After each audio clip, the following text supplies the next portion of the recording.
Maayong gabi mga ka-farmers.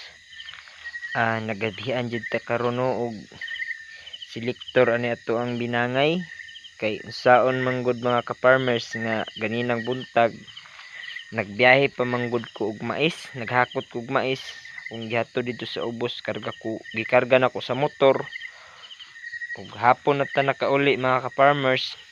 Hapon na ta nakapangating ug karon bag-o pra gyud damo ni selektor bag-o panahuman ug mao ni siya diri nga natapok na.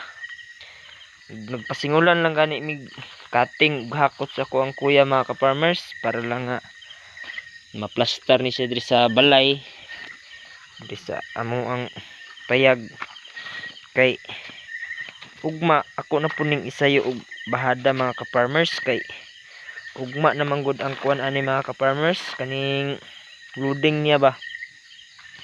Makita nyo mga ka-farmers no nga ang ato ang saging basa pa jud kayo ni kay naulanan man gid ni siya kanina mga ka-farmers. Mao ni nga pitipid niyang basa Makita niyo mga ka-farmers nga quality jud ka tong saging no. Wa gyud silik niya mga ka-farmers. Perting dingina sa ato ang saging.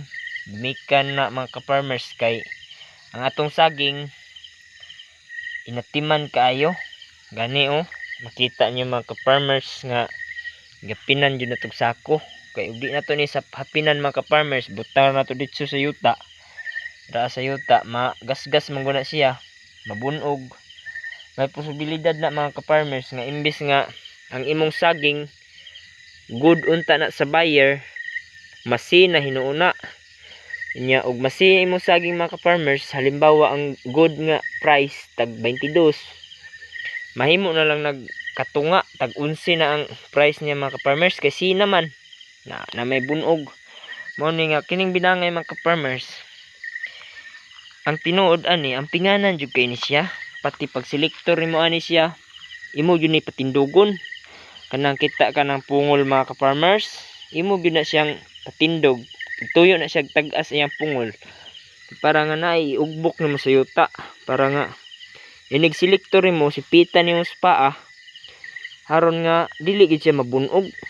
Mao ni mga ka-farmers no, makita ninyo nga green kay atong saging, gwapa kaayo siya.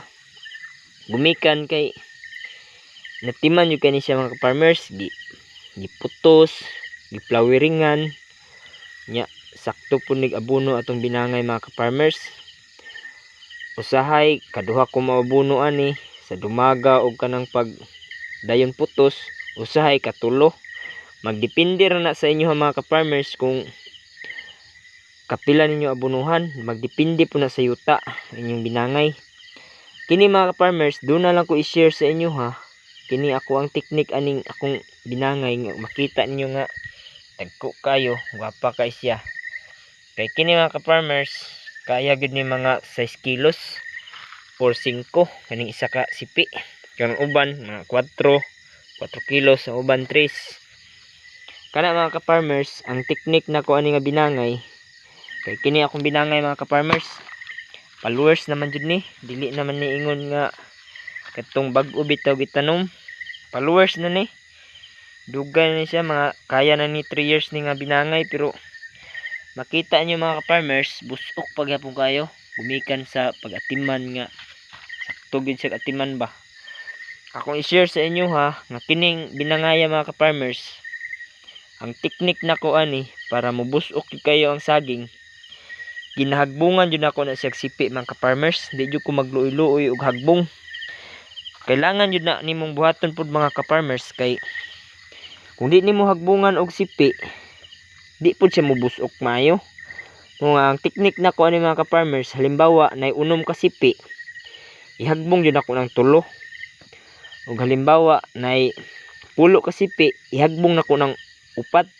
Unom ra akong ibilin para nga ang saging jud mga ka-farmers, gamay ra siya sipi nga suplayan. Siyempre busok jud siya kay gamay ra pas-anon sa punuan ba, gaan nya sakto siya abono, mulingin siya maayo mga ka-farmers.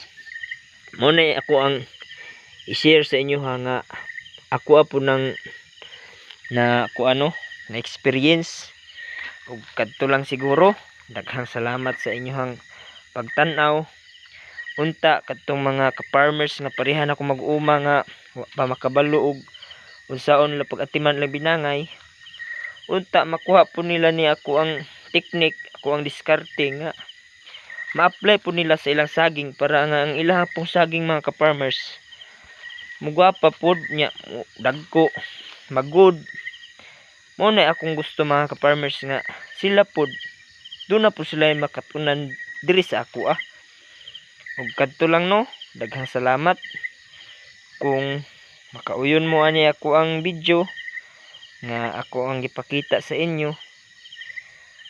Bisan og like lang gud malipay na ko ana, basta kinasing-kasing lang jud na inyong gihatag ris ako kadto lang. Daghang salamat.